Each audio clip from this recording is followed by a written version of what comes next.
Hey guys! We are Nathan and Sara Coffin, and today we are introducing ourselves to you as well as Disrupt the Pattern, where we're resetting the norm for Christian marriages and families. So, we want to take some time today to share a little bit about ourselves and why it's on our hearts to be doing this at all.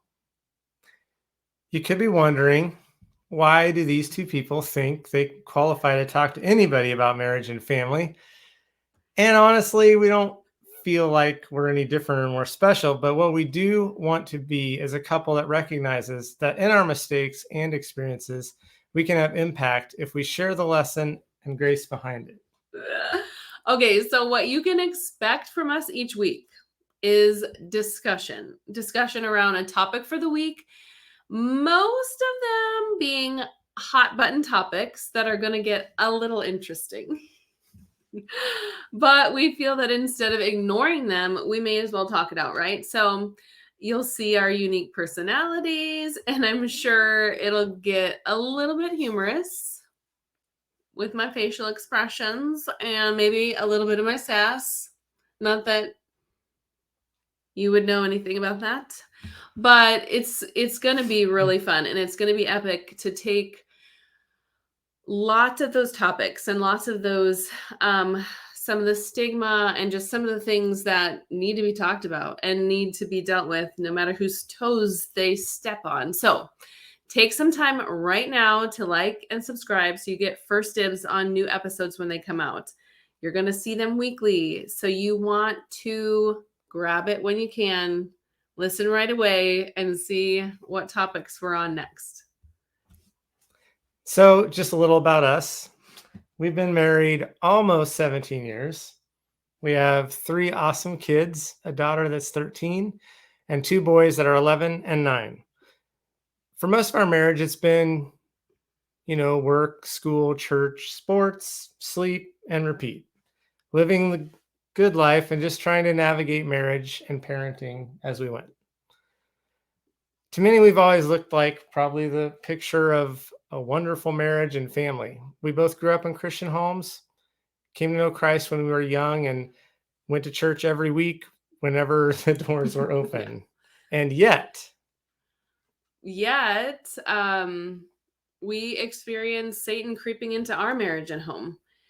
He caused a lot of issues, and we were like, we're Christians, right? Like, why would this be happening? But we had unresolved things from our past, as well as some distorted Christian beliefs that we grew up with, and tons of baggage that we picked up and never dropped off. And I had some major self-worth issues too that I hadn't dealt with. So we went on with life as is, and we didn't really recognize the walls that were up.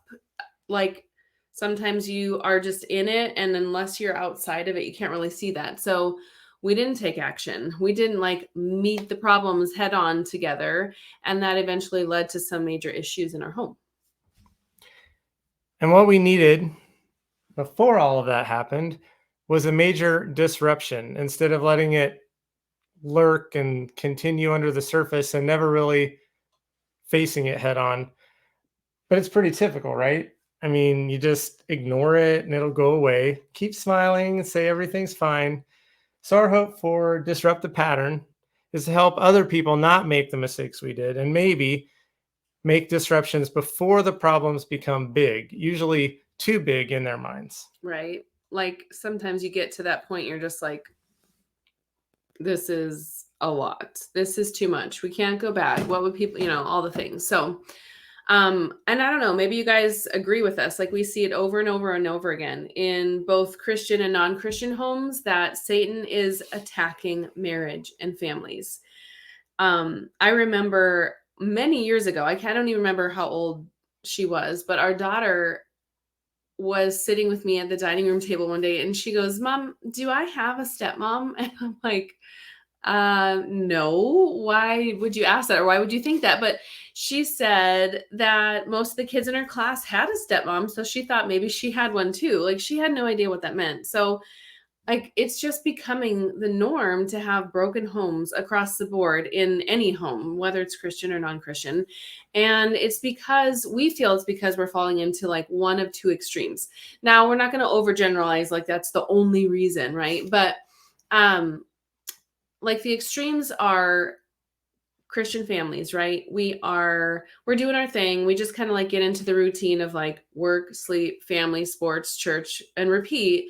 But we start to like either go to one extreme of just trying to fit in, right? Keep up with the Joneses.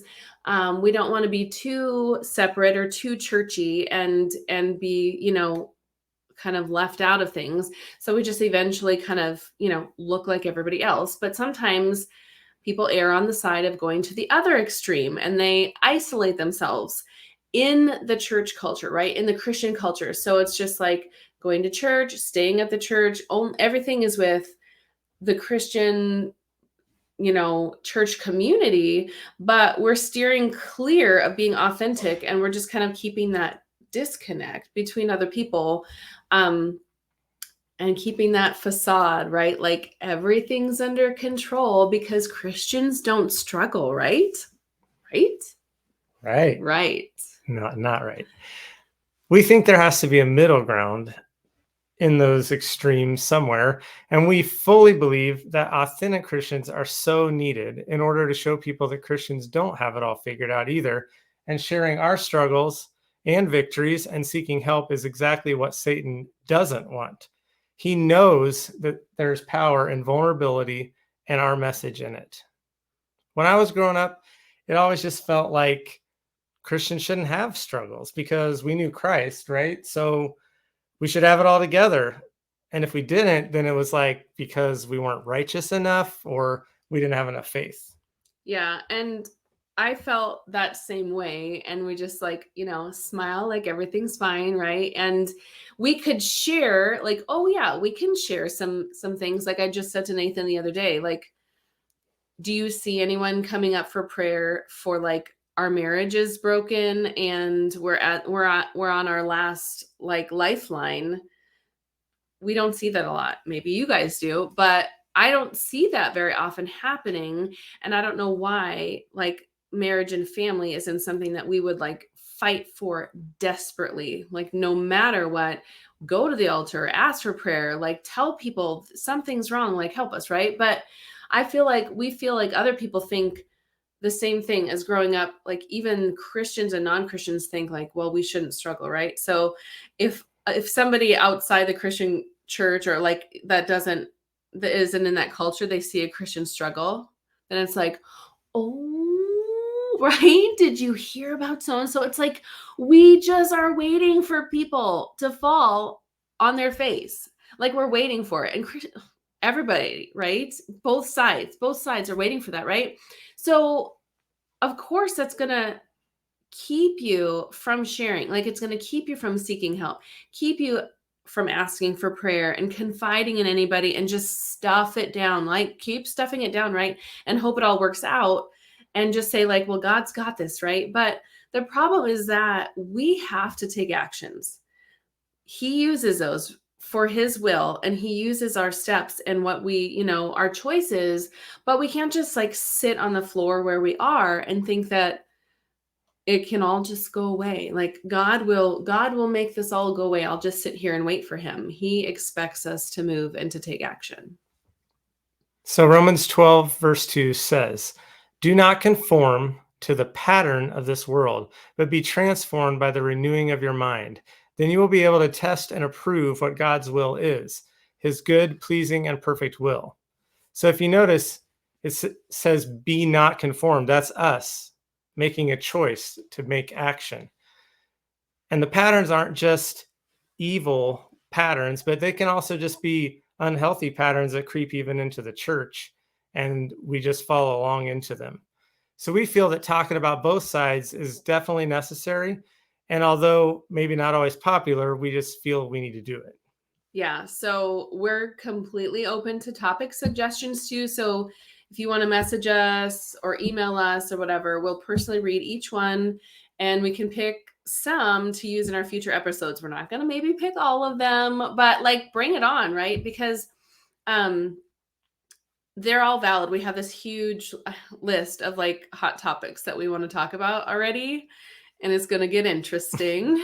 And you might you might see him like jabbing me a little bit, but we're gonna do our best to point people towards biblical truth, but not ignoring like the culture that we are in now. Because what did you say the other day? Like the Bible was written for us, but but not necessarily to us in our culture, because it was written in the culture of that day. Right.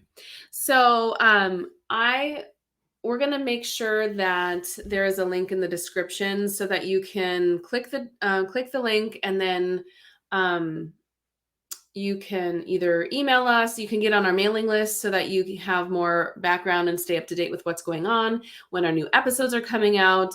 You can click to share a topic with us. There's some other ways, following us on different socials and stuff like that. So make sure you check the description for that link and connect there. And again, like and subscribe so that you can stay connected. And that's just kind of a little intro. Mm-hmm. We're going to share more of our story, more and more every week. And so we hope that you stick with us, get to know us, connect with us. And we just thank you so much for being here with us, because we're excited to have you along as this grows. And we hope that we can, shed some light on some things for you, plant some seeds and water them along the way. So stay tuned, guys. Thanks. Thank Bye. you. Bye.